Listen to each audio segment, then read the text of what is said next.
Joining me now, Virginia Senator Tim Kaine. Senator, welcome back to Fox News Sunday. Thanks, Shannon. Okay, I want to start with this. You signed on to a letter signed by a number of other Senate Democrats to Secretary Rubio expressing a lot of concerns about the specific group that we're going to talk about, the Gaza Humanitarian Foundation, but just aid in general and trying to get it to people who are starving. Your Democratic colleague, Senator Fetterman, did not add his signature, but this is what he says on X. The suffering in Gaza is crushing and real. We've all seen the same images. Many people blame Israel, but Hamas is responsible for this hell on earth, and they could end this today for peace in the region. Where's the global outrage for Hamas to disarm and send the hostages home? Do you worry that some of the focus is getting taken off Hamas, which is ultimately responsible for what's going on?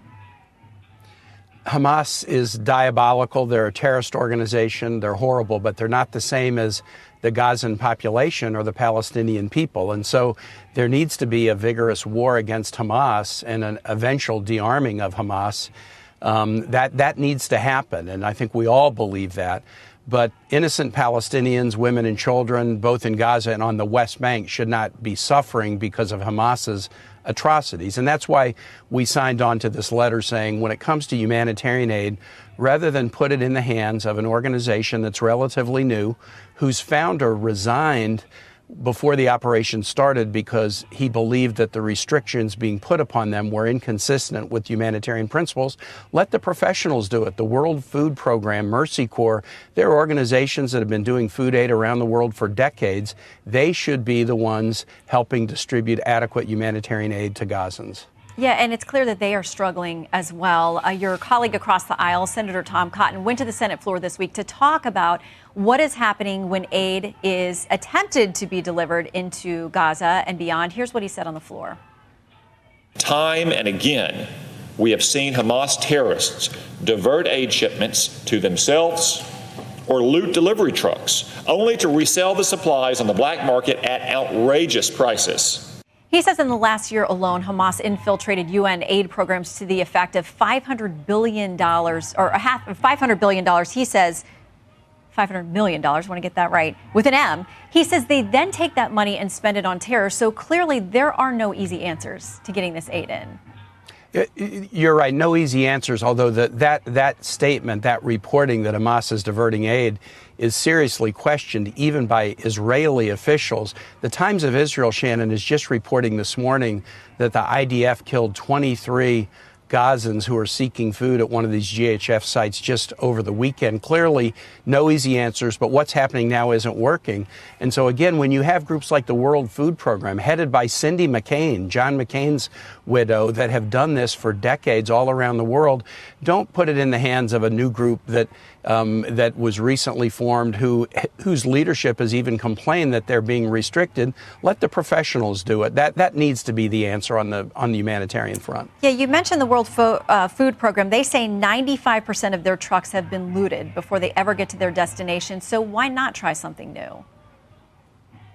Well, look, it's provide them some protection, and don't kill civilians who are coming to get aid. It is the case that trucks get looted by hungry people who are starving, and they see a food truck coming through, and they're like, "I got to save the life of my children." Again, let's take this. The war should be against Hamas, not against Palestinians in Gaza and on the West Bank, where there's huge suffering and violence against Palestinians on the West Bank who have nothing to do with Hamas in Gaza. Yeah, let's talk about Hamas, because I think we all agree that this is a devastating situation, that they bear the responsibility for most of what is going on there. This week, a number of our Western allies, France, the UK, Canada, they all talked about recognizing Palestinian statehood, but Hamas says it's not going to disarm unless it gets that. So Secretary Rubio speaking to that, this idea of rewarding them in some way. Here's what he said to our Brian Kilmeade.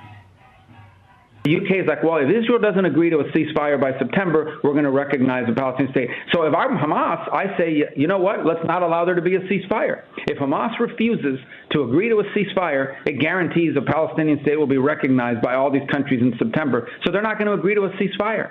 I mean, it's so clumsy.